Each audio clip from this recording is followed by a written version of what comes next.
Hello and welcome to the 30-day music theory challenge, where every day we learn something new about music theory. And today we are learning how major chords are made and why they have their unique sound. So you may or may not know, my name is Bernadette, but my full name is Bernadette Plazola. And just like I have a first name and a last name, major chords have that too. So usually when I say play a C chord, play a G chord, play a D chord, I'm not saying the full name. It really should be C major, D major, G major. But just to keep things simple or fast, we don't say the full name very often. Now, to learn about our chords and how they're made, let's go ahead and write a C major scale. And you must be thinking, wow, music theory is so much about scales. But it's almost like saying, wow, you seem to need the alphabet for every word. It's just the foundation. The scales are like such a big part of everything that we do in music. So a major chord is based off of the major scale by that name. So a C major chord is made from the C major scale. Now, I'm getting kind of wordy, so let me simplify this. A C major chord, I'm going to number my steps here. A C major chord is made up of the first, third, and fifth steps of the scale. So that is a C, an E, and a G. That's what makes a C major chord. Now, let me grab my ukulele so that we can hear what this sounds like. Let's learn the names of the strings of the ukulele, just in case we're working with some beginners or people who don't play ukulele. The names of the ukulele strings are G, C, E, and A. So let's look at the strings and let's look at the notes we need for a C major chord. We need C, check. It's already part of that open string. We need E, check. It's already part of another open string. And we need a G, check. So the ukulele played open is almost a C chord, but we have one problem. This A, it is not part of the major chord. So we need to change that A. And I'm going to show you how we do that. I'm going to put a keyboard up on the screen because the keyboard and the frets are related. So when I play an open A, that's not what I need, right? So I need to change it. I'm going to add my finger on the first fret. That's a half step up. So on the keyboard, a half step up from A is A sharp. Is that one of the notes we need? No. Let's keep searching. And now what are we searching for? A C, E, or G, whatever is the fastest to arrive. Next, from A sharp, the next step or half step is a B. Still not a note we need. Let's go to the next half step, which is a C. Perfect. C. So we have G, C, E, C. That is exactly what we need to make a C major chord. Let's strum it. Beautiful. And let's try a different chord. Let's try F major chord.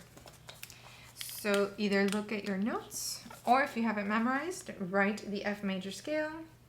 F, G, A, B, C, D, E, F. We have the flat note.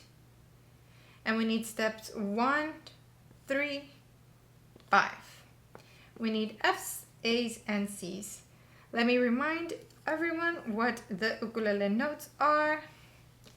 So we have the A already, we have the C already, but we have two notes we need to change, G and E. And we have a big problem.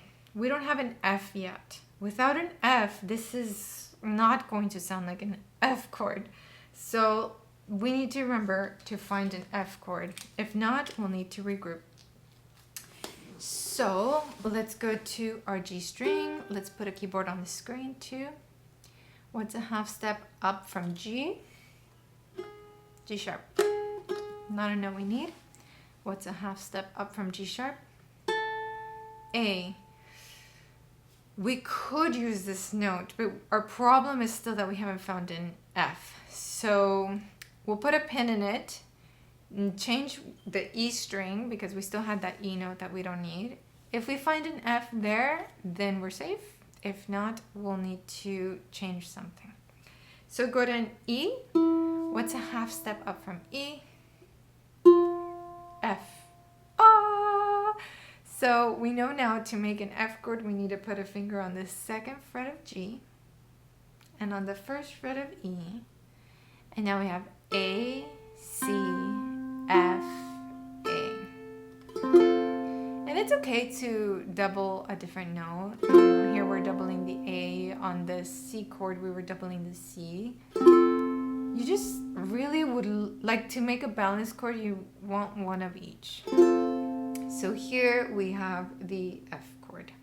Let's do one more. And if you have questions, please let me know. And if you would like the PDF that goes along with this lesson, I've linked it down below too.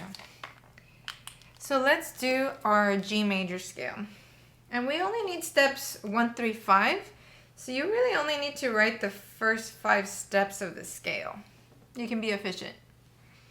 So we need G's, B's, and D's to make a G chord or G major chord. And let's remember our ukulele string names are G, C, E, A.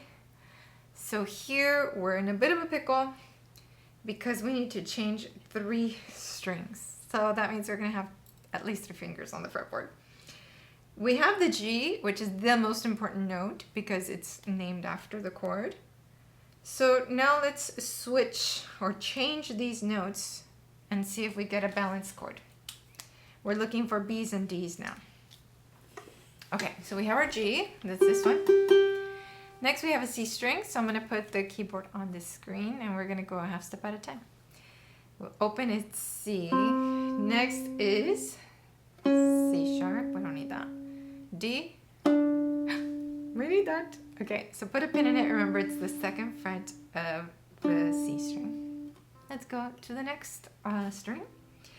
We have E, next half step is F, next half step is F sharp, we don't need those, next half step is G. Good. Okay, we can double the G, that's fine. So right now we have G, D, G, A. We need to change this to A. So open it's A, then it's A sharp, then it's B. Now we have all of the notes covered. We can play this, and that's a G major chord. In the next video, we're going to review everything that we've learned in Unit 2. So that is scales with flats, the order of flats, how to know which is the next scale, completing the circle of fifths with the sharp keys and the flat keys, and then how to make a major chord. It felt like this unit went a lot faster. So if recommendation is to play the videos again, even if you're washing dishes or doing something else, just hearing all of this vocabulary is great for review, and review increases retention. So if you would like to, go ahead and rewatch those videos, and I'll meet you in the next one for the review of Unit 2. Thank you so much for watching. Remember, there's a PDF to guide you through these lessons. And I'll see you there. Ciao!